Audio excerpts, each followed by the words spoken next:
we're going for a ride and they see the cans, they just pick them up because they know they'll get something back for them now. JANICE MARCUZZI is teaching her grandkids about recycling.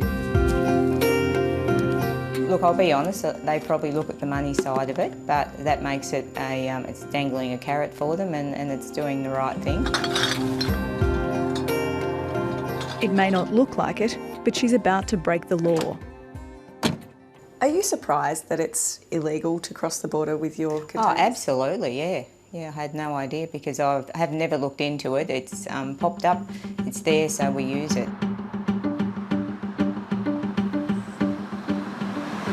Janice lives in Wodonga, just a short drive across the border from New South Wales. For the past 2 years, New South Wales has offered a 10-cent refund for bottles and cans. But she lives in Victoria, which has no refund scheme. Are you afraid of getting caught? No, I don't know what they can do to us. I really don't know. I mean, if they slapped us with a fine, I'd have to go and collect some more cans to pay for the fine, I suppose. Janice is not alone. Many Border Town residents 730's spoken to are driving their recycling across the river. Because they didn't pay a surcharge when they'd bought their bottles, it's technically illegal for them to claim the refund. If there's legislation or something that says I'm breaking the law, well then they better tell me, I guess, and I'll stop doing it. How common is it for people to cross the border with their cans and cash in? Very. There's a lot of people come over here. There's a lot of people come, drive a long way too to come here. There's even been people come here from down in Melbourne. The problems at the border are indicative of a much bigger crisis facing recycling in Victoria and across the country.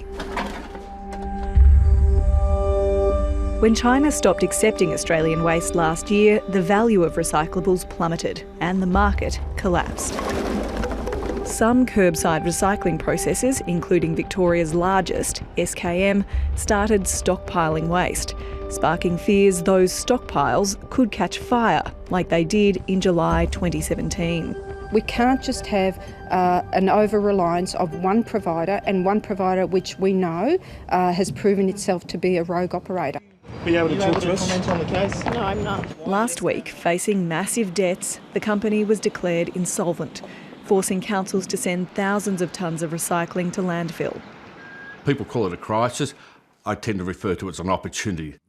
Recycling expert TREVOR Thornton says the solution could lie in improving Australia's container deposit schemes. And at the moment, there's a lot of issues about contamination in recycling, and particularly with the overseas market, trying to stop taking ours until it becomes a low level of contamination, 0.05%. This means we may be able to get back into those markets, but it also means that what we're recycling in our households is less contaminated as well, because a lot of the glass, the heavy items are taken out. In 1977, South Australia set up the first container deposit scheme in Australia. In 2012, the NT followed suit. Then, 5 years later, New South Wales implemented its scheme, and the following year, the ACT and Queensland brought in their own. Both Western Australia and Tasmania have also now committed to container deposit schemes, leaving Victoria the only state without one. The New South Wales people are paying the Victorians. The Victorians don't pay the 10 cents, but the New South Wales people do, and so they're ripping off the New South Wales ratepayer. Across the border in Albury, retailers like Bob Matthews are fuming. He says he's had to absorb the extra upfront costs of the scheme or risk losing customers across the river.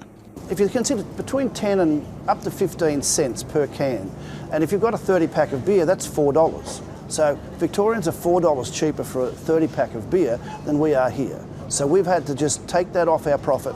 In actual fact, beer has become a non-profitable product for us. Bob owns a string of supermarkets along the border, and despite a temporary assistance package from the New South Wales government, he estimates the return and earn scheme has cost him tens of thousands of dollars. A Senate committee last year recommended a national deposit scheme to be rolled out across the country, saying it would improve the quality of recycling and lower the cost. But it's unclear how much a national scheme would cost. A 2014 COAG report estimated it could be up to $8 billion. Federal Environment Minister Susan Lee wouldn't rule out a national container deposit scheme, but said she'd prefer the states manage their own recycling. So when I meet with environment ministers later this year, that will be on my list, and I believe it'll be on their list too. She's criticised the Victorian government for failing to implement a scheme of its own. Well, my question to Victoria will be, why aren't you on board? What will it take to get you on board? And look at the way that SKM and metropolitan waste is being dealt with at the moment by the Victorian government. I think there's room to improve. You know, this is not a finger-pointing exercise. This is an exercise in, I call it cooperative federalism. Victoria's Environment Minister Lily D'Ambrosio declined 730's request for an interview. In a statement, she said she was continuing to monitor the implementation of container deposit schemes in other states to ensure the benefits outweigh the costs. And we've changed our route this time, so we're heading up through the Tanami Desert and across to Broome.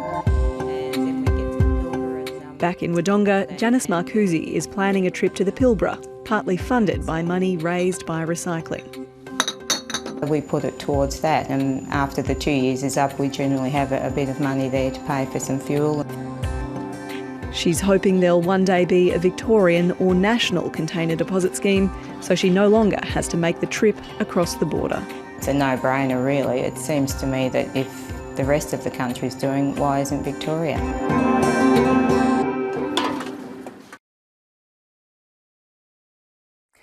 Hi, I'm Lee Sales. Thanks for watching this story. If you'd like to watch more of 730's stories, they are on the left of your screen. And tap on the button below to subscribe and get the latest from ABC News.